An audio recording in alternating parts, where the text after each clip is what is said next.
Jibble Beginner tutorial, how to use Jibble Attendance. So the first thing you're gonna have to do is to try signing up. It's pretty much free. You can always go ahead and try.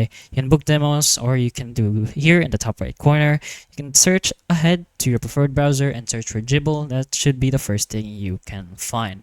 So just go ahead and press on the start now option. That should lead you to signing up. If you already have an account for some reason, you can always go ahead and log in if you still remember your credentials and whatnot. But go ahead and create a new account for us. You can connect with Google if you want, but that's pretty much up to you as long as you get to create an account. Now this is available as an app, but you can always go ahead and use it as the web option. Pretty much depends on what you prefer. Go ahead and agree to finish creating your account, and once you've done so, you should be unlocking most of the features of Jibble, where you can accept the invite link from your admin to join your team.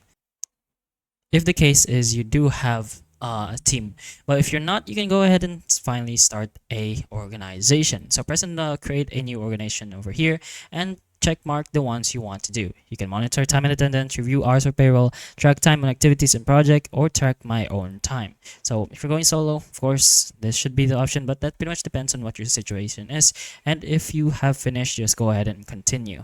Then you can create a organization name, or basically what you are going to manage.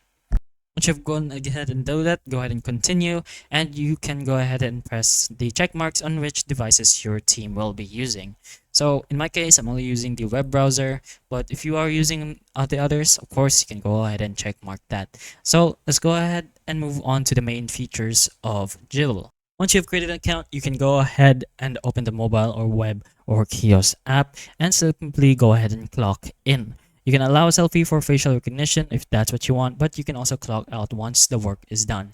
Follow the geofencing and speed mode. So if enabled, Jibble tracks your location automatically when you clock in or out. And in speed mode, kiosks employees only need to stand in front, which is no manual taps. You can view timesheets and reports in the Jibble app or web. You can use additional features for productivity, but most of the features in Jibble should be available directly in their web or the app. You can see the tutorials on how to do so, so it's more efficient and clear when you're doing it there. So you can always go ahead and do that.